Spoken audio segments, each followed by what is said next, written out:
जगरगुंडा तर्रेम के इलाके में एक बड़ी घटना हुई। लगभग 2000 जवान ऑपरेशन पे निकले थे। 5 अलग अलग टुकड़ियों में थे। 4 टुकड़ी सकुशल लौट गए। 5वीं टुकड़ी में जिसमें लगभग 400 से 450 जवान थे, जिसमें सेंट्रल फोर्स के भी थे और स्टेट फोर्स के भी लोग थे। सीआरपीएफ के, कोबरा के, एसटीएफ के, डीआरजी के जवान थे। संयुक्त रूप से ऑपरेशन हुआ। ये वो एरिया है जो नक्सलियों का गढ़ माना जाता है और वहाँ हमें जाके कैंप स्थापित करना था और इससे वो बहुत बखलाए हुए थे। ऐसे स्थिति में वो छुप के वार किए, लेकिन हमारे जवानों में डट के मुकाबला किया। ये मुठभेड़ नहीं हुई है, ये इसको युद्ध कह सकते हैं। आमने सामने 4 घंटे तक की लड़ाइयाँ चली है। दोनों तरफ से गोलियां, बारूद और रॉकेट लॉन्चर का प्रयोग किया गया। हमारे जवान शहीद हुए, लेकिन कोऑर्डिनेशन इतना तगड़ा था कि उनको जो जवान शहीद हुए उसको भी ले आए, उसके हथियार भी लाए, जो घायल है उसको भी लाए।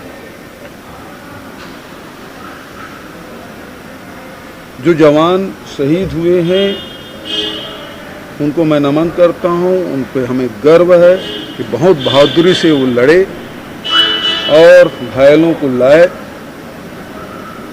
लेकिन वहीं नक्सलियों को भी भारी नुकसान हुआ है।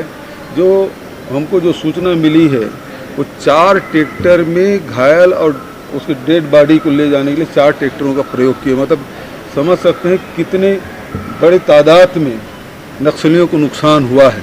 इसी बात से अंदाज़ा लगा था 4 ट्रैक्टर लाए गए, जिसमें भर के उनके डेड बॉडी और घायलों को ले जाया गया। नुकसान निश्चित रूप से हुआ है, लेकिन बहुत बहादुरी से संयुक्त ऑपरेशन में हमारे जवानों ने लड़ाई लड़ी है। मैं उन बहादुरों को नमन करता हूं और जिनकी शहादत हुई है उसके परिवार के प्रति संवेदना व्यक्त करता हूं। जी, और क्या बातचीत हुई और दूसरा क्या ये रणनीतिक चूक से आप मानते हैं? बिल्कुल चूक नहीं है। ये कोई कैंप में हमला नहीं हुआ है या लौटते हुए हमला नहीं हुआ है। हम उसे घेरने निकले थे और कैंप स्थापित कर रहे हैं। लगातार आप सुकमा की तरफ से, बीजापुर की तरफ से, दंतेवाड़ा की तरफ से हम लगातार बढ़ते जा रहे हैं, कैंप स्थापित करते जा रहे हैं। नक्सली अब 40 बाई 40 वर्ग किलोमीटर में वो सिमट के रह गए हैं। उनकी बखलाहट ये है और हमारा ऑपरेशन रुकेगा भी नहीं। जो कैंप हम 2 कैंप इस महीने में स्थापित करने वाले थे उसे भी स्थापित करेंगे। और ये वो जगह है, ये दोनों हमारे कैंप खुलने के बाद जो नक्सलियों की जो मूवमेंट है, जो माड़ एरिया में जो जाते थे वो ब्लॉक हो जाएगा और उसके बाद उसकी गतिविधियां सीमित हो जाएगी। ये उसकी बखलाहट है और हमारा ऑपरेशन रुकेगा नहीं। हमारे जो जवान शहीद हुए हैं वो जाया नहीं होगा।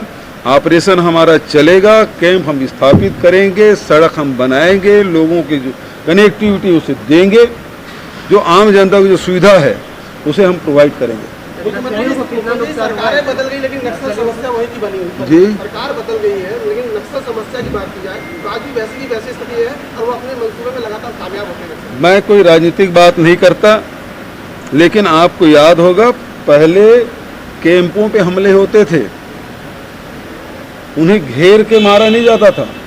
आप पिछले समय मीनपा में जो घटना हुई उसमें भी नक्सलियों को भारी नुकसान हुआ था। हमारे 17 जवान शहीद हुए, लेकिन उनके भी 20 से 21 नक्सली 26 नक्सली मारे गए थे। इस समय भी 2-4 दिन बाद आंकड़े आ जाएंगे। उन नक्सली बड़ी तादाद में उनको क्षति हुई है। तो अब जो है वो फ्रंट में आग लड़ने की बात हो रही है, घेर के मारने की बात हो रही है। और वो हमारे चाहे सेंट्रल फोर्स हो चाहे स्टेट के फोर्स हो, वो और हमारे अधिकारी और हमारे जवान मिल के लड़ाई लड़ रहे हैं। ये आखिरी लड़ाई नक्सली लड़ रहे हैं, बहुत जल्दी यहाँ से उसको सफाया हो जाए। बिल्कुल इंटेलिजेंस फेलियर नहीं है। कुछ दिन पहले पहले बस को भी उड़ाया था, तो क्या लगता है इनपुट पहले देखिए से था? देखिए छोटे छोटे जो घटना है, आईडी ब्लास्ट वगैरह एक अलग मुद्दा है। ये पहली बार उसके जो मिलिट्री फोर्स है उसके नंबर 1 उससे सीधे मुठभेड़ हुई है। हम उसके मान में जाकर उसे लड़ाई लड़ रहे हैं, ये छोटी बात नहीं है और हमारे जवानों के हौसले बुलंद हैं। Thank you.